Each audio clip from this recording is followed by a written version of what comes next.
Hello friend, welcome to Jhansi judiciary channel में। आज हम लोग आयु अधिनियम 1959 डिस्कस करने वाले हैं। तो इस क्लास की मैं विशेषता ये बता दूं कि यह क्लास पूर्णतः हिंदी माध्यम में संचालित की जा रही है और इसमें कुछ टर्मिनोलॉजी जो हिंदी में आसानी से समझ में नहीं आ सकती है, उसके लिए इंग्लिश शब्दों का उपयोग करेंगे। तो आप लोग सबसे पहले आयु अधिनियम पढ़ने से पहले मेरी आपसे आग्रह है कि आप अपना वीआरएफ सामने रखिए। तो सर्वप्रथम हम ये जानेंगे कि आयु अधिनियम है क्या। इसके नाम से थोड़ा सा आप समझिए। आयु आयु का मतलब हथियार। तो ये अधिनियम हथियारों से संबंधित है और ये हथियारों को रेगुलेट करने के लिए ही इंडियन गवर्नमेंट ने इंट्रोड्यूस किया था। क्योंकि ये हमको पहले इसके इतिहास में जाना चाहिए कि क्या 1959 से पहले कोई एक्ट था जो रेगुलेट करता था। तो बेसिकली रहा होगा, क्योंकि जब हम इसकी प्रियम्बल पे जाते हैं, देखिए आपको मैं प्रियम्बल पे ले जाता हूँ और इसके ऑब्जेक्टिव क्लॉज में हम जब जाते हैं तो इसमें स्पष्ट रूप से जो है कहा गया है कि जो यह अधिनियम है ये आयुधों और गोला बारूद से संबंधित विधि का समेकन करने के लिए, यानी समेकन का मतलब कंसोलिडेशन, यानी तो इससे पहले भी विधियां रही होंगी कुछ, तो उन सभी को एकत्रित करने के लिए एवं संशोधन। और उसमें जो जैसे मान लीजिए आज़ादी के समय के पहले की भी कुछ विधि थी तो उसमें कुछ कमी रह गई थी, तो उसको अमेंड करके आज की परिस्थितियों के अनुकूल लाने के लिए या उस समय की परिस्थितियों के अनुकूल रखने के लिए उसमें कुछ संशोधन करने की भी जरूरत महसूस हुई। तो उसी के लिए यह अधिनियम लाया गया, यानी प्रियम्बल से स्पष्ट ये हो रहा है प्रस्तावना से या उद्देश्य का इसमें कि आयुधों और गोला बारूद से संबंधित विधि का ये क्या करेगी, समेकन करने के लिए तो संशोधन करने के लिए इस अधिनियम को इंट्रोड्यूस किया गया था। तो ये पहले तो हम ये समझेंगे कि ये एक्ट नंबर क्या है। तो इसका एक्ट नंबर 54 है। ये भी कभी कभी एग्जाम में पूछ लिया जाता है और 1959 में इसको अधिनियमित किया गया था। इसमें ये समझ लीजिए, थोड़ा सा इसको याद भी रखना है कि 6 शेड्यूल है और टोटल 46 सेक्शन है। तो कितना, 6 शेड्यूल, 6 चैप्टर सॉरी, और 46 सेक्शन। इसके 6 चैप्टर के नाम भी आप एक बार दिमाग में रखिए। पहला इसका संक्षिप्त नाम विस्तार, जो कि सभी में यही होता है चैप्टर फर्स्ट में। तो इसमें 1 से 2, धारा 1 से 2 है और चैप्टर 2 3 से 12 तक है, जिसमें आयुधों और गोला बारूद का अर्जन, कब्जा, विनिर्माण, विक्रय, आयात निर्यात, परिवहन आदि के बारे में बताया गया है। और चैप्टर 3 में अनुज्ञप्तियां यानी लाइसेंस के बारे में आपको पढ़ना है, 13 से 18। और चैप्टर 4 में जाते हैं तो इसमें प्रोसीजर एंड पावर्स, यानी पावर्स एंड प्रोसीजर यानी शक्तियां और प्रक्रियाओं के बारे में बताया गया है, जो 19 से 24 खा तक में है। और चैप्टर 5 में जब हम जाते हैं तो अपराध और शास्त्रों के बारे में बताया गया है, जो कि 25 से 53 तक है। और चैप्टर 6 में जब हम जाते हैं तो ये मिसलिनियस यानी तृतीय, जो कि 34 से 46 तक है, उसमें पृथ्वी के बारे में बताया। तो एक बार आप देख लीजिए इंडेक्स में, आपको हम व्यू कर देते हैं क्योंकि हाईलाइट नहीं करेंगे। आयु अधिनियम 1959 एक्ट नंबर 54, 23 दिसंबर 1959 को यह सेंटर लाया प्रेसिडेंट का। इसका प्रारंभिकी है अध्याय 1। अध्याय 2 में आयुधों गोला बारूद अर्जन, विनिर्माण, विक्रय, आयात निर्यात के बारे में। अध्याय 3 अनुज्ञप्तियों के बारे में विवरण है। तो जब हम अध्याय 4 पे जाते हैं तो इसमें शक्तियां और प्रक्रिया, यानी जो अनुज्ञप्ति आदि कैसे प्राप्त की जा सकेगी, मांग कैसे की जा सकेगी, या कब दिया जा सकेगा, कब नहीं दिया जा सकेगा, किस प्रकार दिया जा सकेगा, तो चैप्टर 4 में। चैप्टर 5 में अगर हम जाएंगे तो उसमें अपराध और शास्त्रों के बारे में है, यानी यदि कोई इस अधिनियम के प्रावधानों का उल्लंघन करता है तो उसको किस अपराध के तहत दोषी माना जाएगा और क्या उसके लिए दंड होगा। चैप्टर 6 में जाएंगे तो मिसलेनियस प्रोविजन, यानी जो कुछ बचे हुए प्रोविजन है जो नहीं इन चैप्टर्स में इंक्लूड हो रहे हैं, तो उनको चैप्टर 6 में रखा गया है। तो हम इसके सेक्शन, अब हम वन पे जाते हैं प्रामिकी में। प्रामिकी कब कहाँ से कहाँ तक है, तो ये याद रखना, सेक्शन 1 से 2। और जो कि सभी अधिनियमों में साधारणतः होता है कि प्रारंभिकी में जो सेक्शन 1 होता है उसमें संक्षिप्त नाम, विस्तार और प्रारंभ के बारे में बताया जाता है। संक्षिप्त मतलब शॉर्ट टाइटल, ठीक है, और इसका एक्सटेंट एंड कमिटमेंट। तो इसमें ये कहा गया कि यह अधिनियम आयु का अधिनियम कहा जाएगा। आयु मतलब वही चीज है, हथियारों से संबंधित अधिनियम, जिसको 1959 कहा गया। और इसका जो इन्फोर्समेंट है वो कब से हुआ है, तो 23 एसेंट मिला है 23 दिसंबर 1959 को, और जो इन्फोर्समेंट हुआ है यानी लागू हुआ है, ये हुआ है 1/10/1962, यानी 1 अक्टूबर 1962 को यह प्रवर्तन में आया है। तो क्लियर हो गया है आपका। तो एक्ट नंबर क्या है, 54 है, 1959 का अधिनियम है। एसेंट मिला है 23/12/1959 को, और ये लागू हुआ है 1 अक्टूबर 1962। सेक्शन 2 में जब हम आते हैं तो इसमें परिभाषाओं और निर्वचन के बारे में, यानी डेफिनेशन। डेफिनेशन मतलब एट इट इज, इसका आ, ध्यान में रखा जाएगा, यानी जब कोर्ट इसको यूज करेगा तो उसको एज इट इज यूज करेगा। निर्वचन मतलब कुछ हद तक इसमें सादृश्य शब्दों का या सादृश्य इसका निर्वचन किया जा सकता है।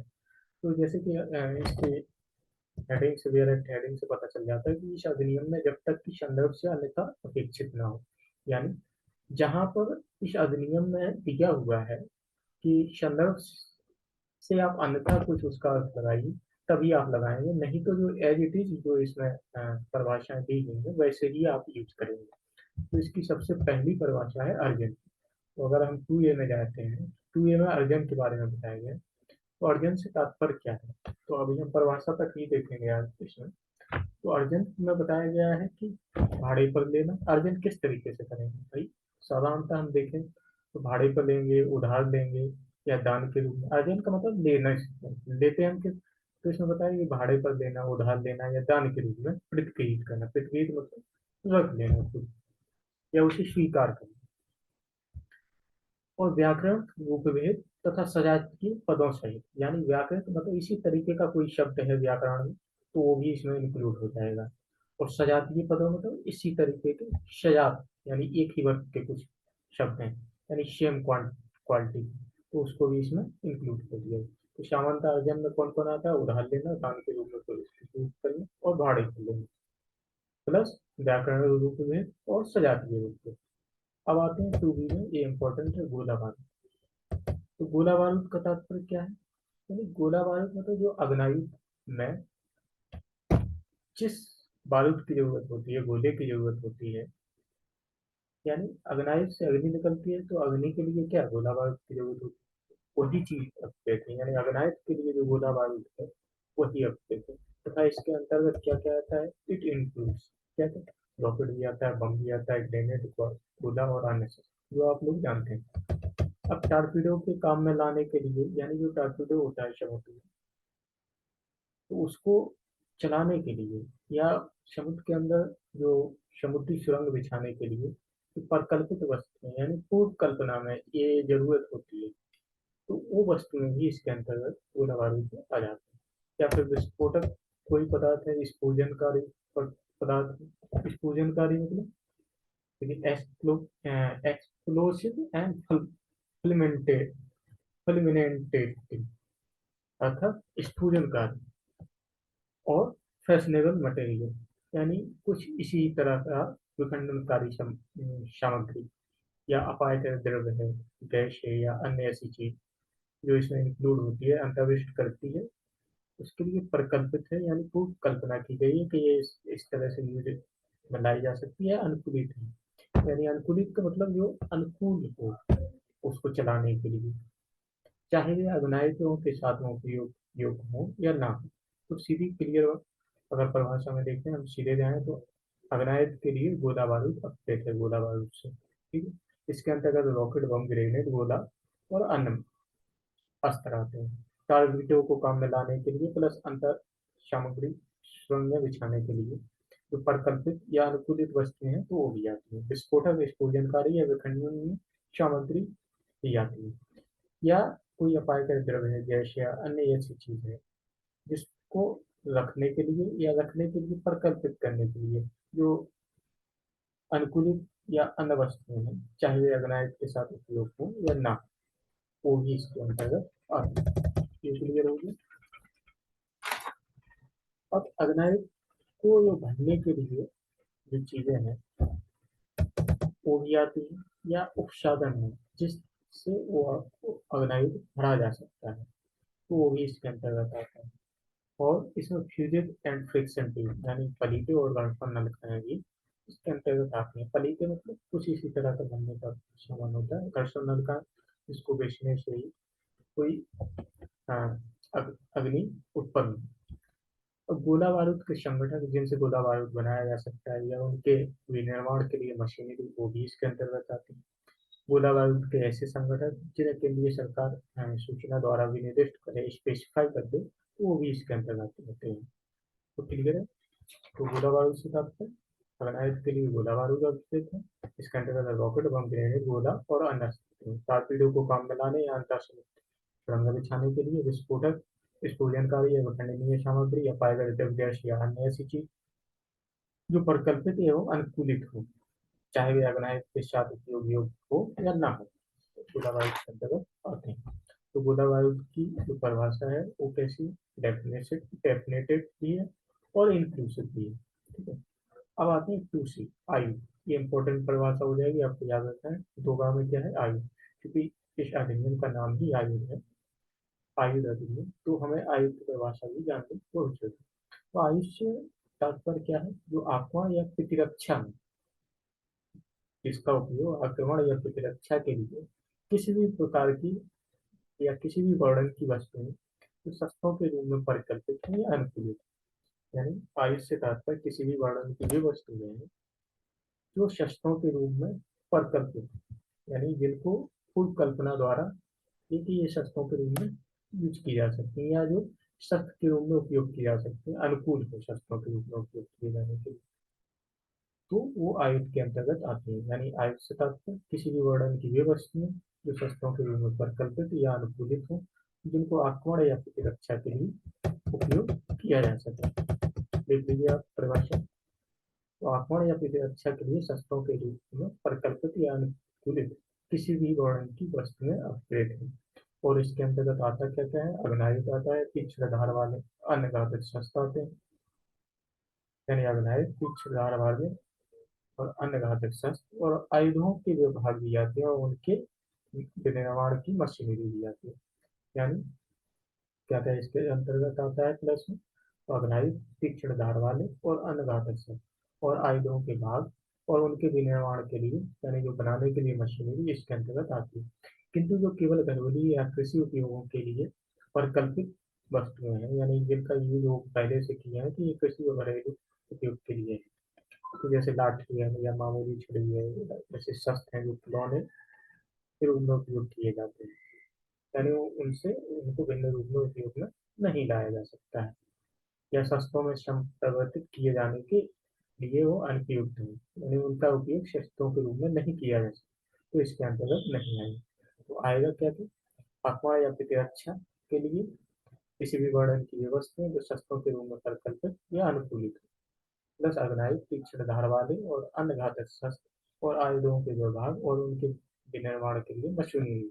किंतु इसमें आएगी कौन कौन सी चीजें, घरेलू कृषि उपयोग की परिकल्पित वस्तु, लाठी या मामूली छड़ी या वे शस्त्र जो खिलौने से भिन्न उनमें उपयोग न लाए जाने के लिए हो, या जिनको शस्त्रों के रूप में संपादित नहीं किया जा सकता हो, वो इसके अंतर्गत नहीं आए। तो फिर इसके बाद हम 2D पे आते हैं। तो इसमें मजिस्ट्रेट की परिभाषा, जिला मजिस्ट्रेट को परिभाषित किया गया है, जिसमें कहा गया है कि पुलिस आयुक्त और पुलिस उपायुक्त इसके अंतर्गत आता है। ठीक है, तो इसको पढ़ लेना, कोई ज्यादा बड़ी परिभाषा नहीं है, सीधा सीधा है। जिला मजिस्ट्रेट के अंतर्गत कौन कौन आ सकता है, पुलिस आयुक्त या उपायुक्त, पुलिस उपायुक्त आ सकता है। फिर आते हैं 2E में, यानी जो अग्नायुक्त, यानी जिन ऐसा आयुक्त जिससे अग्नि निकलती है, तो उसे अग्नायुक्त यानी फायर आर्म कहते हैं। तो अग्नायुक्त की परिभाषा किस तरह की होगी, यानी क्या होगा, किसी भी प्रकार के प्रक्षेप या प्रक्षेपों को चलाने के लिए, यानी कुछ इस प्रकार का प्रक्षेप मतलब जो फेंक के चल रहा हो, तो यानी अग्नायुक्त से तात्पर्य विस्फोटक या अन्य प्रकार की ऊर्जा की क्रिया के द्वारा किसी भी प्रकार के प्रक्षेप या प्रक्षेप को चलाने के लिए परिकल्पित या अनुकूलित किसी भी प्रकार का शस्त्र अभिप्रेत है। यानी किसी भी वर्णन का जो शस्त्र है वो आता है, यानी किसी विस्फोटक या अन्य प्रकार की ऊर्जा के द्वारा किसी प्रक्षेप या प्रक्षेप को चलाने के लिए जो परिकल्पित या अनुकूलित किसी भी वर्णन का शस्त्र इसके अंतर्गत आता है, यानी किसी भी प्रकार का शस्त्र आता है। तथा इसमें क्या क्या होता है, तोप आते हैं, गोले आते हैं, रॉयल पिस्टल आती है, या किसी अपायकर्तव्य गैस या अन्य ऐसी चीज को छोड़ने के लिए परिकल्पित यानी पूर्वकल्पित या अनुकूलित यानी इसी प्रकार का जो अनुकूलन रूप में उपयोग किया जा सकता है शस्त्र आता है। या किसी भी ऐसे अग्नायत को चलाने से हुई आवाज या चमक को कम करने के लिए परिकल्पित या अनुकूलित उपसाधन आते हैं। यानी अग्नायत से चलाने से जो आवाज या चमक उत्पन्न होती है उसको कम करने के लिए जो परिकल्पित या अनुकूलित उपसाधन है वो भी आते हैं। या अग्नायत के वे भाग आते हैं या उन्हें विनिर्मित करने के लिए मशीनरी भी आती है, या तोपों को चलाने या उनको परिवहन करने और उन्हें काम में लाने के लिए गाड़ियां, मंच और साधन। यानी इसको हम थोड़ा इंग्लिश में देखते हैं। Such ingredients of parts parts and machinery for manufacturing and imitation and तो ये टू ही करवा सकती। टू ही में हम जाके देखते हैं जब टोको को चढ़ाने एक फोर्थ क्लॉज है, इसमें कैरेजेस प्लेटफॉर्म्स यानी जो कैरेजेस मतलब ले जाने के लिए जो प्लेटफॉर्म्स हैं and appliances for mounting transporting and serving outlet. यानी टोको को चढ़ाने तथा उनको परिवहन करने के लिए या उनके काम में लाने के लिए जो गाड़ियां या मंच या शादित, शादित का मतलब क्या होगा, अप्लायंसेस, ठीक है,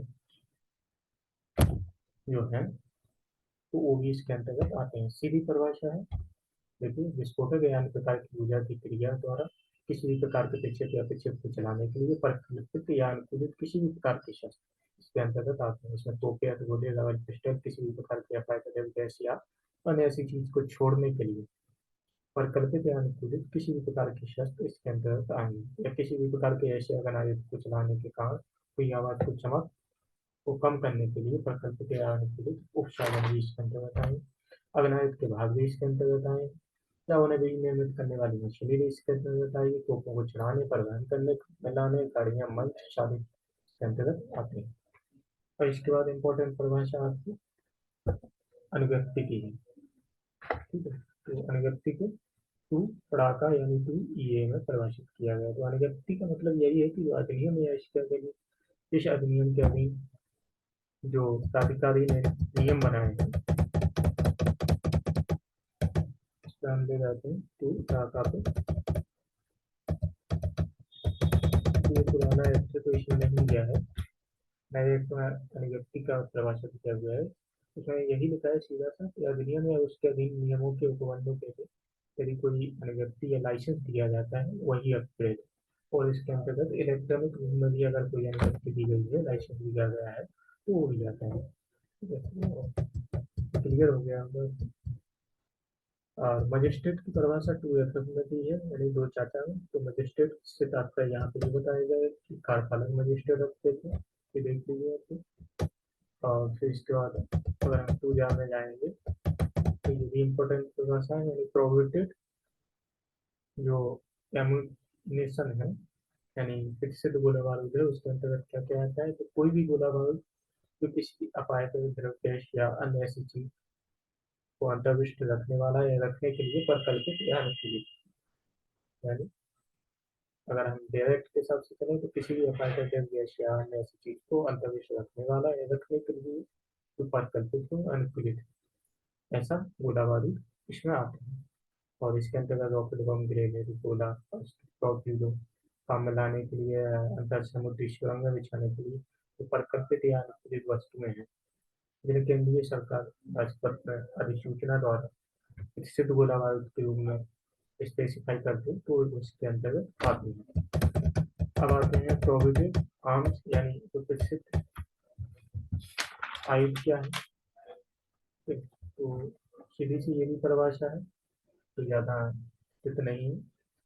इसमें ये बताया है कि बेअग्नायु जो इस प्रकार परिकल्पित या अनुकूलित है, यदि उनके घोड़े पर दबाव डाला जाए कोड़े का मतलब जैसे ट्रिगर दबाया जाए, तो जब तक कोड़े पर से वो दबाव हटा ना लिया जाए, या अंतर अस्त्रों को जो अंतर्विष्ट करने वाला मैगजीन खाली ना हो जाए, तो उससे बराबर अस्त्र छूटते रहेंगे, यानी गोलियां निकलती शिरा है।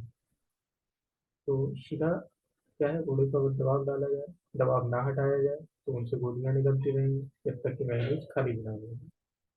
अथवा किसी भी वर्णन के वे स्थान देश के अंदर जो पाए गए द्रव गैस या ऐसी अन्य चीज छोड़ने के लिए, जो यानी फैलाने के लिए परिकल्पित यान के लिए इसके अंतर्गत तोपें बनाई, या वायुयान भेजी, या टैंक भेजी, ऐसे अन्य केंद्र सरकार द्वारा राजकीय पत्र में अधिसूचित किए गए हैं और प्रतिष्ठित हैं, वो इसके अंतर्गत आते हैं, यानी स्पेसिफाई करते हैं। तो इस लोक सेवक की परिभाषा हुई है जो सेक्शन 21 आईपीसी में दी हुई है।